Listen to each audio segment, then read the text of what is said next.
Hello everybody, welcome back to my channel. Today I have for you my May wrap-up. In May, I read 4 books, and within those 4 books, 3 of them were written in Word. And for those of you that don't know what that means, written in Word means that the books are poetry books. So I read basically 3 poetry books and 1 book that wasn't poetry. This month has been, well, this past month, May, it was a really good reading month for me. Every single book that I've read, I rated it on my Goodreads 5 stars. So I'm really excited about that. And the first book that I have to review for you today is by Kimberla, Lawson, Roby, Best Friends Forever. Now, this was one of the books that was not written in Word.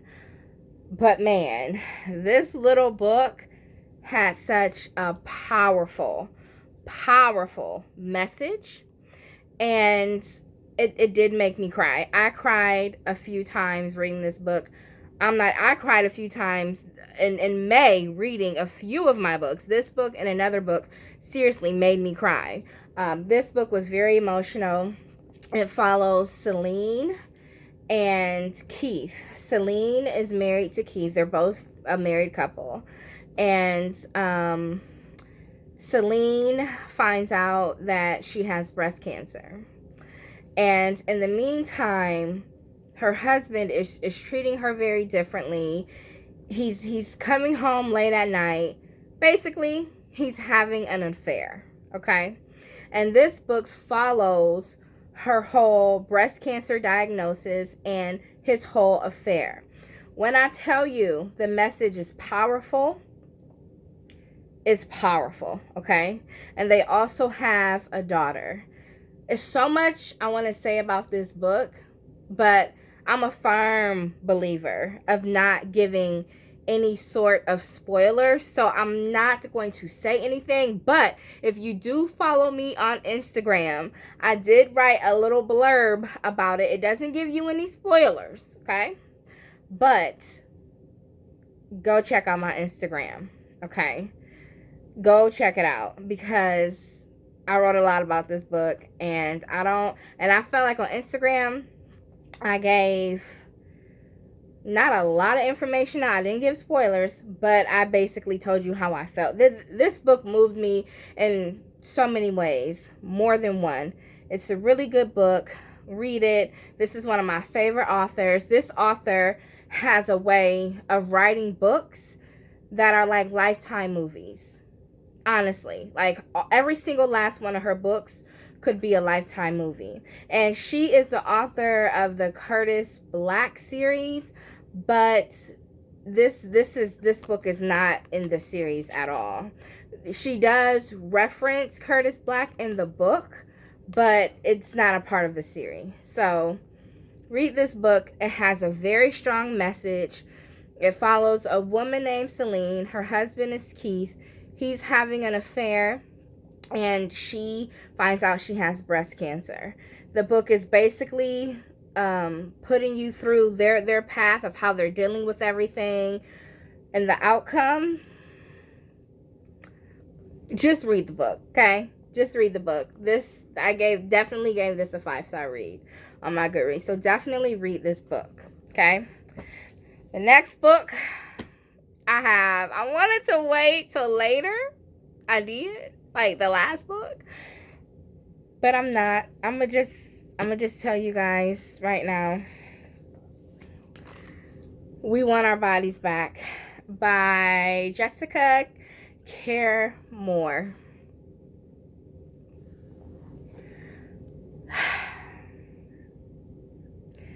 This book was exact. It was on point. It was breathtaking. It was emotional, beautiful. I really cannot find the right words to say about this book. This book was amazing. This book was so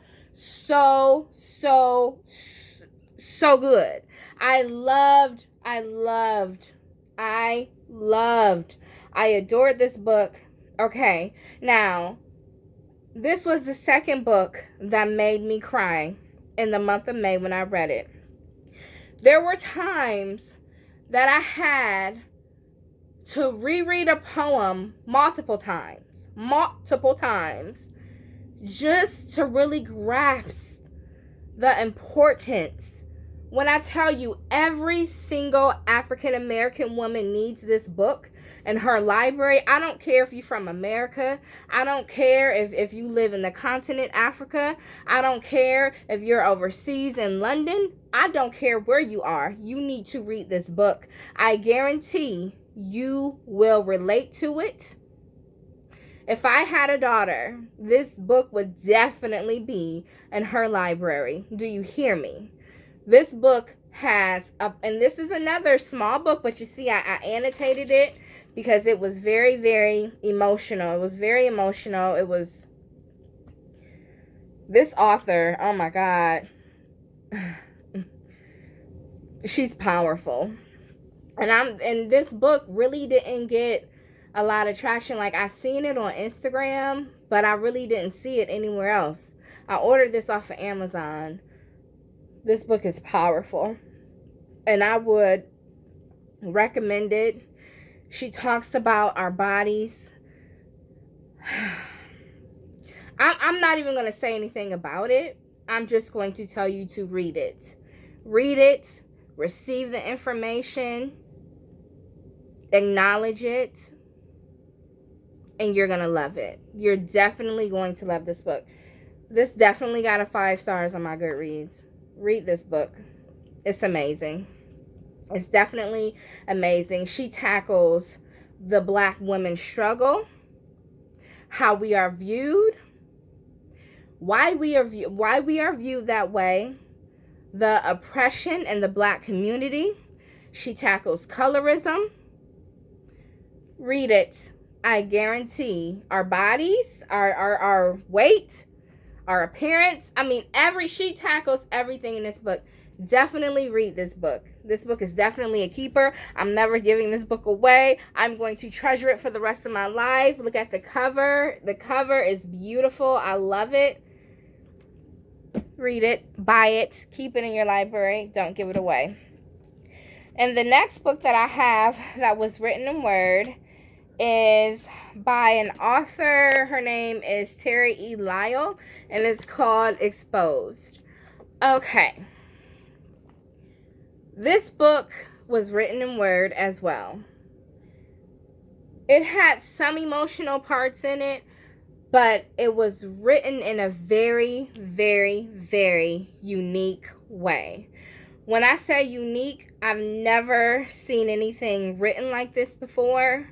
Terry E. Lyle, she has a way. Okay, so she would write a poem, okay?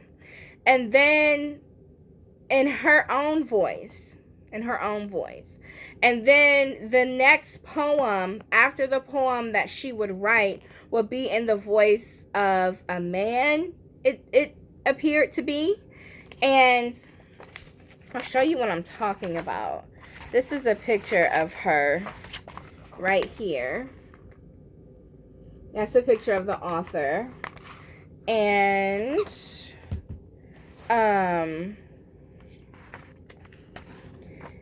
the person that would write after her, another poem after her, their initials are JLS. And when I looked in the beginning of the book, JL, it says, Exposed was written by Authoress Terry E. Lyle in collaboration with Jim Sweetenham. So I assumed that she would write a poem and then he would write a poem. I like this book. No, I'm not even gonna lie. I didn't like it. I loved reading this book because it was something very different. Something that I was not used to reading. I liked it because it had her viewpoint and then it had his viewpoint of the poem. I'm trying to see if I can give you an example without giving too much away. And I don't think I can. I don't think I can, but I love this book. This book basically is exposed at times, I'm not even gonna lie, it made me feel very uncomfortable reading. But I think it made me feel uncomfortable reading because she was very honest. She was very honest in the book, and exposed. I mean, we're going to read things sometimes that makes us very uncomfortable, and this was one of those books for me. But the way that it was written, I loved it. I loved every single part of this book. As you can see, I annotated some parts of it. I love this book. This book is definitely going to be a keeper. And a lot of her poems that she writes are things that we wouldn't naturally say out loud. It's things that we would think, but we wouldn't say out loud. So she's basically exposing our thoughts, or her thoughts per se, if you understand what I'm saying. So I loved it. I loved it. And I'm actually going to reread this because I enjoyed it that much. I gave this a 5 stars on Goodreads as well. Very good book. And then the next book that I read is by Maya Angelou, and this is her complete poetry. As you can see, I annotated this a lot too.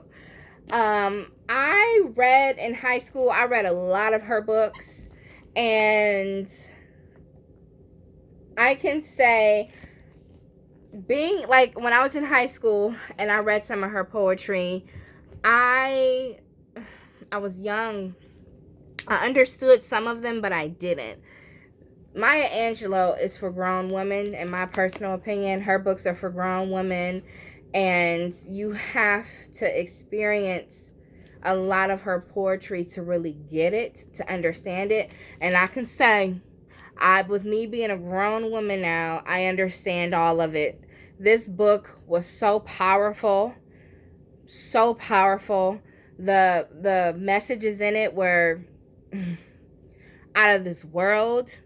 I enjoyed it. This will also be a book that I'm never, ever, ever, ever giving away, or probably even letting anybody borrow it, because there's so many messages in here of being a woman, of being black, and I enjoyed it. I mean, it's Maya Angelou. There's really nothing that you can say but extraordinary. So I really, really enjoyed that book, and that's about it. So that is my May wrap up. I plan on reading. Now, I have a very ambitious TBR for June, okay? I plan on reading 8 books. Don't judge me, because I don't think I'm going to get through all of the 8 books for June, but I'm definitely going to try. Up next, also today, this is my dog, I'm very sorry. I plan on doing a book of the month unboxing, and we're gonna have a little conversation about that when I do that unboxing. So yes, but anyways, thank you for watching my video, and stay tuned for the next video. All right, bye guys.